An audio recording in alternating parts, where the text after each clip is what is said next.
بسم اللہ الرحمن الرحیم۔ انبار ہر لحاظ سے ناقابل تسخیر تھا، لیکن خالد بن ولید کے چہرے پر پریشانی کا ہلکا سا بھی تاثر نہیں تھا۔ وہ پرسکون تھے۔ رات کو انہوں نے اپنے خیمے میں اپنے سالاروں کو یقین دلایا کہ فتح انہی کی ہوگی، لیکن قربانی بہت دینی پڑے گی۔ انہیں صرف یہ بات فتح کی امید دلا رہی تھی کہ شہر کی دیوار اتنی اونچی نہیں تھی جتنی قلعوں کی ہوا کرتی ہے۔ صبح طلوع ہوتے ہی خالد بن ولید گھوڑے پر سوار ہوئے اور شہر کے ارد گرد گھوڑا دوڑانے لگے۔ وہ دیوار اور خندق کا جائزہ لے رہے تھے۔ انہوں نے اپنے سالاروں سے کہا کہ انہیں 1000 ایسے تیر اندازوں کی ضرورت ہے جنہیں اپنے نشانے پر پورا اعتماد ہو اور جن کے بازوؤں میں اتنی طاقت ہو کہ کمانوں کو کھینچے تو کمانیں دوہری ہو جائیں اور عام تیر اندازوں کی نسبت ان کے تیر بہت دور جائیں۔ جلدی، خالد بن ولید نے کہا، بہت جلدی، ہمیں شام تک اس شہر میں داخل ہونا ہے۔ تھوڑی سی دیر میں 1000 تیر انداز آ گئے۔ یہ چنے ہوئے تھے اور سب کے سب جوان اور بڑے مضبوط جسموں والے تھے۔ تم سب خندق تک اس طرح ٹہلتے ہوئے جاؤ کہ کمانیں تمہارے ہاتھ میں لٹک رہی ہوں۔ خالد بن ولید رضی اللہ تعالیٰ عنہ نے کہا، ایسا لگے کہ تم ٹہلتے ٹہلتے خندق کے قریب چلے گئے ہو۔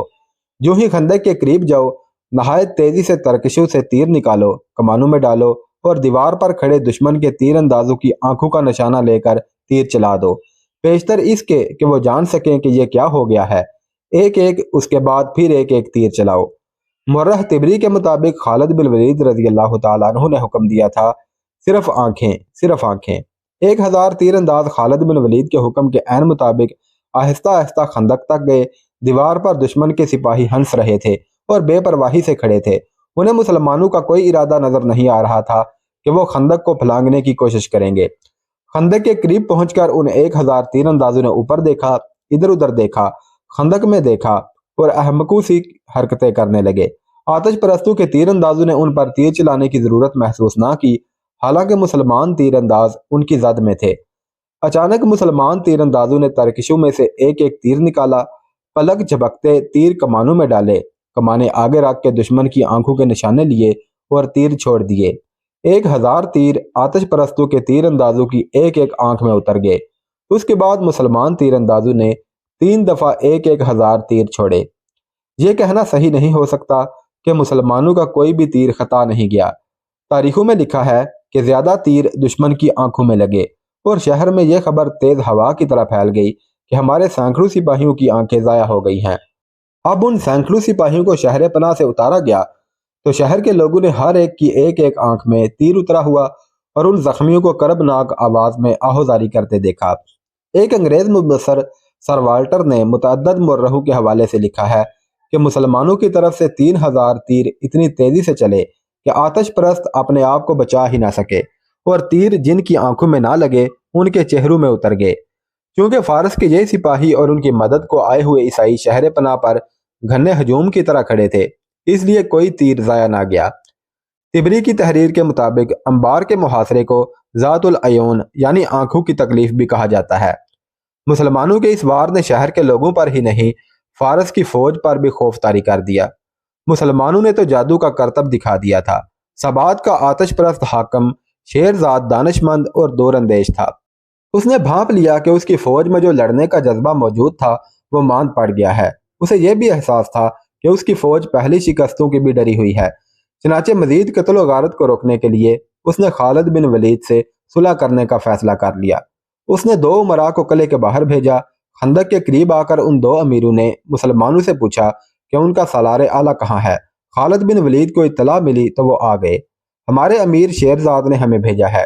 شیرزاد کے بھیجے ہوئے 2 آدمیوں میں سے ایک نے خالد بن ولید سے کہا، ہم آپ سے صلح کرنا چاہتے ہیں، لیکن ایسی شرائط پر جو ہمارے لیے قابل قبول ہوں۔ اگر صلح ہو جائے تو شیرزاد اپنی فوج کو ساتھ لے کر انبار سے چلا جائے گا۔ شیرزاد سے کہو کہ شرطیں منوانے کا وقت گزر گیا ہے۔ خالد بن ولید نے کہا، اب شرطیں ہماری ہوں گی اور تم لوگ ہتھیار ڈالو گے۔ دونوں آدمی واپس چلے گئے اور شیرزاد کو خالد بن ولید کا پیغام دیا۔ شیرزاد نے اپنے سالاروں کی طرف دیکھا۔ ہم اتنی جلدی ہتھیار نہیں ڈالیں گے، ایک سالار نے کہا۔ ہمارے پاس فوج کی کمی نہیں، مسلمان خندق سے آگے نہیں آ سکتے۔ شیرزاد نے سر ہلایا۔ یہ ایسا اشارہ تھا جسے پتہ نہیں چلتا تھا کہ وہ شہر کا دفاع جاری رکھنا چاہتا ہے یا خالد بن ولید کے پیغام پر غور کر کے کوئی اور فیصلہ کرنا چاہتا ہے۔ اس کے سالاروں نے اس کے اشارے کو جنگ جاری رکھنے کا حکم سمجھا اور وہ شہر پناہ پر آ گئے۔